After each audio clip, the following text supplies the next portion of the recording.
Hoje a gente vai mergulhar num livro que é um pouco de tudo, parte filosofia, parte experimento social e, no fundo, um guia bem radical para a vida. O nome é Walden, de Henry David Thoreau. Ele se fez uma pergunta bem simples. Na verdade, o que a gente realmente precisa para viver? E olha, a resposta que ele encontrou pode virar de cabeça para baixo o jeito que a gente enxerga as coisas. A grande maioria dos homens leva uma vida de calado desespero. Pensa nessa frase. É uma das observações mais devastadoras já feitas sobre a sociedade. E o motivo de ela arrepiar até hoje é que, se a gente for bem sincero, dá pra sentir um eco disso na nossa vida, né? Pra ele, isso era uma doença. E ele não queria só apontar o problema, ele queria achar a cura. E aqui já veio o primeiro soco no estômago da análise dele. Esse desespero não é algo que vem de fora. É uma prisão que a gente mesmo constrói, tijolo por tijolo, com as nossas escolhas, nossos desejos e as obrigações que a gente assume. Bora entender que armadilha é essa. A visão do Thoreau era a seguinte: a gente nasce livre, mas rapidinho vira escravo. Não de um mestre, mas das nossas próprias coisas. As pessoas herdavam casas, terras e junto vinham uma vida inteira de trabalho só para manter aquilo tudo. A ironia é brutal. Em vez de serem donas de suas coisas, elas eram possuídas por elas. E aqui está o X da questão. Para Thoreau, o trabalho deveria ser um meio para conquistar a coisa mais preciosa que existe: tempo.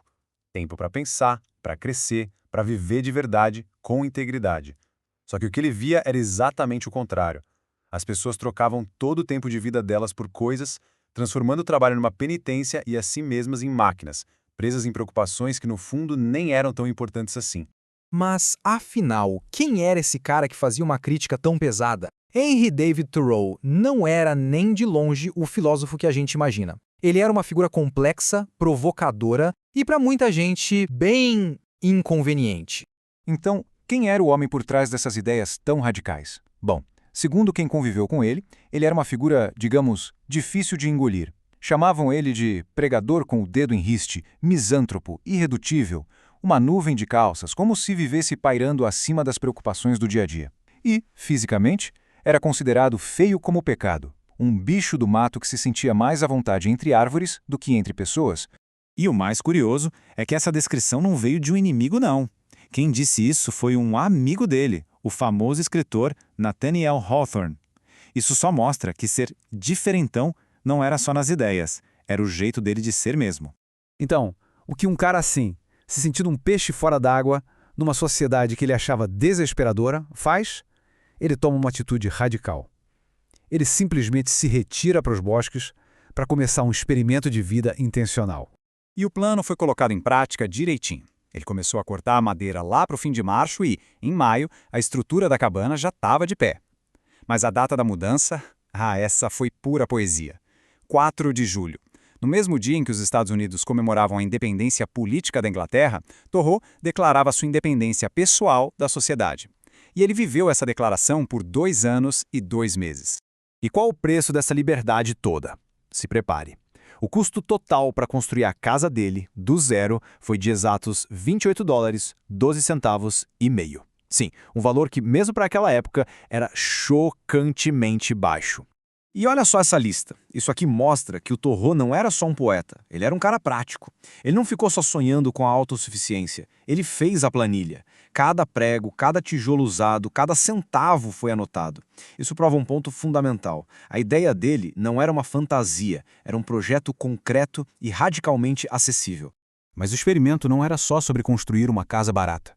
Era sobre descobrir o que é de fato essencial para a gente viver. E essa foi a grande revelação de Walden. Então, a gente chega no coração da coisa toda. O que é, de verdade, uma coisa necessária à vida? Thoreau define como algo que, de tanto usar, a gente passou a achar que é essencial, a ponto de nem tentar viver sem. Pensa no smartphone hoje em dia. É uma necessidade real ou uma que foi criada? Era exatamente essa distinção que ele queria fazer. E a conclusão dele foi de uma simplicidade brutal. Naquele clima frio, ele reduziu tudo a 4 coisas básicas. Primeiro, alimento, que é o nosso combustível. Segundo, abrigo. Terceiro, roupa, que é tipo um abrigo que a gente carrega. E quarto, combustível, para cozinhar e se aquecer. Percebe como tudo, no fim, gira em torno de uma única coisa? Manter o calor do corpo, manter a vida. Todo o resto, para ele, era opcional. E com essa observação, ele se coloca ao lado dos grandes sábios da história. Ele está dizendo que os verdadeiramente ricos não são os que têm mais, mas os que precisam de menos. A verdadeira riqueza não é material, é a liberdade que vem da simplicidade. O que nos leva à questão, e hoje? Como é que esse legado tão radical é visto atualmente? A verdade é que a mensagem do Thoreau continua sendo profundamente inconveniente para o nosso tempo. Essa citação do John Updike captura perfeitamente o paradoxo do Thoreau hoje em dia. O nome dele é super famoso, as frases estão por toda parte, mas a essência da mensagem, essa é muitas vezes ignorada ou pior, totalmente distorcida. E aqui está a maior ironia do legado dele. A filosofia do Thoreau, que era uma crítica radical ao consumismo, foi transformada num produto de luxo. A simplicidade virou retiro caro para executivo. A autossuficiência virou desculpa para vender carro gigante. A gente transformou a mensagem de precisar de menos em só mais uma coisa para se comprar. É o exato oposto de tudo que ele defendia. E isso nos deixa com a pergunta final, que é a que realmente importa.